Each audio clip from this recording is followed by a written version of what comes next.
بسم اللہ الرحمن الرحیم۔ شروع اللہ کے نام سے جو بڑا مہربان نہایت رحم کرنے والا ہے۔ ایم کے این سپیکس کے محترم عزیز دوستو، السلام علیکم۔ محترم ناظرین گرامی، حضرت عیسیٰ علیہ السلام کے آسمان پر اٹھا لیے جانے کے بعد عیسائیوں کا حال بے حد خراب اور نہایت ابتر ہو گیا۔ لوگ بت پرستی کرنے لگے اور دوسروں کو بھی بت پرستی پر مجبور کرنے لگے۔ خصوصاً ان کا ایک بادشاہ جس کا نام داقیانوس تھا، وہ اس قدر ظالم تھا کہ جو شخص بھی بت پرستی سے انکار کرتا وہ اس کو قتل کروا دیتا۔ اصحاب کہف شہر افسوس کے شرفا تھے، جو بادشاہ کے معزز درباری بھی تھے، مگر یہ لوگ صاحب ایمان اور بت پرستی سے انتہائی بیزار تھے۔ داقیانوس کے ظلم اور جبر سے پریشان ہو کر یہ لوگ اپنا ایمان بچانے کے لیے اس کے دربار سے بھاگ نکلے اور قریب کے ایک پہاڑ میں ایک غار کے اندر پناہ گزیر ہوئے اور سو گئے۔ تو 300 برس سے زیادہ عرصے تک اسی حال میں سوتے رہے۔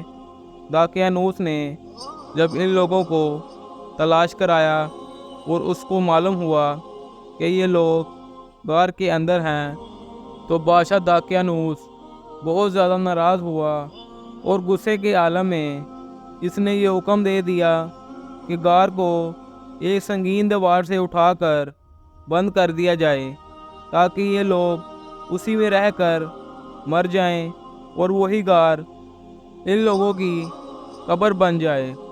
مگر داقیانوس نے جس شخص کے ذمے یہ کام لگایا وہ بہت ہی نیک دل اور صاحب ایمان آدمی تھا۔ اس نے صحابہ کہف کے نام، ان کی تعداد اور اس کا پورا واقعہ ایک تختی پر لکھا اور تانبے کے صندوق کے اندر رکھ کر دیوار کی بنیاد میں رکھ دیا، اور اسی طرح ایک تختی شاہی خزانے میں بھی محفوظ کرا دی۔ کچھ دنوں کے بعد داقیانوس بادشاہ مر گیا اور سلطنتیں بدلتی رہیں، یہاں تک کہ ایک نیک دل بادشاہ تخت پر آ کر بیٹھا جس کا نام بیدروس تھا۔ تخت نشین ہوا جس نے 68 سال بہت ہی شان و شوکت کے ساتھ حکومت کی۔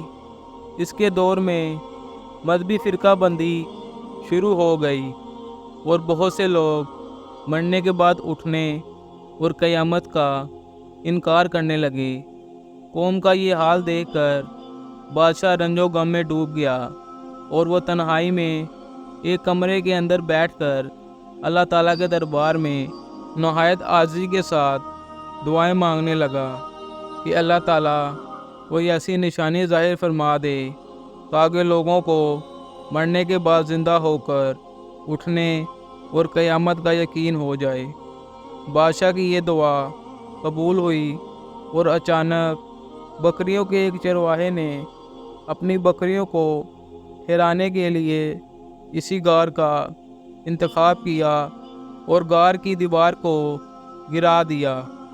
دیوار گرتے ہی لوگوں پر ایسی ہیبت اور دہشت سوار ہو گئی، اور لوگوں نے کیا دیکھا کہ اصحاب کہف بحکم الہی اپنی نیند سے بیدار ہو کر اٹھ بیٹھے اور ایک دوسرے سے سلام و کلام میں مشغول ہو گئے اور نماز بھی ادا کر لی۔ جب ان لوگوں کو بھوک لگی تو ان لوگوں نے اپنے ایک ساتھی یملیکھا سے کہا کہ تم بازار جا کر کچھ کھانا لاؤ اور نہایت خاموشی سے یہ بھی معلوم کرو کہ بادشاہ داقیانوس ہم لوگوں کے بارے میں کیا ارادہ رکھتا ہے۔ یملیکھا غار سے نکل کر بازار گیا اور یہ دیکھ کر حیران رہ گیا کہ شہر میں ہر طرف اسلام کا چرچا اور لوگ اعلانیہ حضرت عیسیٰ علیہ السلام کا کلمہ پڑھ رہے ہیں۔ یملیکھا یہ منظر دیکھ کر بہت زیادہ حیران ہوا اور اس سوچ میں پڑ گیا کہ الہی یہ ماجرا کیا ہے۔ اس شہر میں تو ایمان اور اسلام کا نام لینا بھی جرم تھا، آج یہ انقلاب کہاں سے اور کیوں کر آ گیا؟ یملیکھا ایک دکان پر کھانا لینے گئے اور دقیانوسی زمانے کا روپیہ دکاندار کو دیا، جس سکے کا چلنا بند ہو چکا تھا، بلکہ کوئی اس سکے کا دیکھنے والا بھی باقی نہیں رہا تھا۔ دکاندار کو یملیکھا پر شک ہوا کہ اس شخص کو کوئی پرانا خزانہ مل گیا ہے۔ چنانچہ دکاندار نے ان کو حاکم کے سپرد کر دیا اور حاکم نے ان سے خزانے کے بارے میں پوچھنا شروع کر دیا اور کہا کہ بتاؤ خزانہ کہاں ہے؟ یملیکھا نے کہا کوئی خزانہ نہیں ہے، یہ ہمارا ہی روپیہ ہے۔ حاکم نے کہا ہم کس طرح مان لیں کہ یہ روپیہ تمہارا ہے؟ یہ سکہ 300 برس پرانا ہے اور برسوں گزر گئے کہ اس سکے کا چلنا بند ہو گیا ہے، اور تم ابھی بھی جوان ہو، لہذا صاف صاف بتاؤ تاکہ مسئلہ جلدی سے حل ہو سکے۔ یہ سن کر یملیکھا نے کہا کہ تم لوگ یہ بتاؤ کہ دقیانوس بادشاہ کا کیا حال ہے؟ حاکم نے کہا آج روئے زمین پر اس نام کا کوئی بادشاہ نہیں۔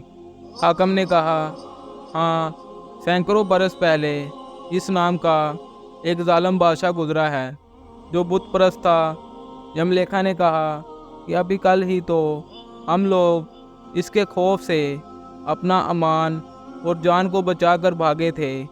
میرے ساتھی قریب ہی ایک غار میں موجود ہیں، تم لوگ میرے ساتھ چلو، میں تم لوگوں کو اپنے ساتھیوں سے ملواتا ہوں۔ چنانچہ حاکم اور شہر کے لوگ کثیر تعداد میں اس غار کے پاس پہنچے۔ اصحاب کہف یملیکھا کے انتظار میں تھے۔ جب یملیکھا کو غار میں واپس جانے میں دیر ہوئی تو ان لوگوں نے یہ خیال کر لیا کہ شاید یملیکھا گرفتار ہو گیا ہے، اور جب غار کے منہ پر بہت سے آدمیوں کا شور ان لوگوں کو سنائی دیا تو ان لوگوں نے سوچا کہ غالباً دقیانوس کی فوج ہماری گرفتاری کے لیے آن پہنچی ہے۔ تو یہ لوگ نہایت اخلاص کے ساتھ ذکر الہی اور توبہ استغفار میں مشغول ہوئے۔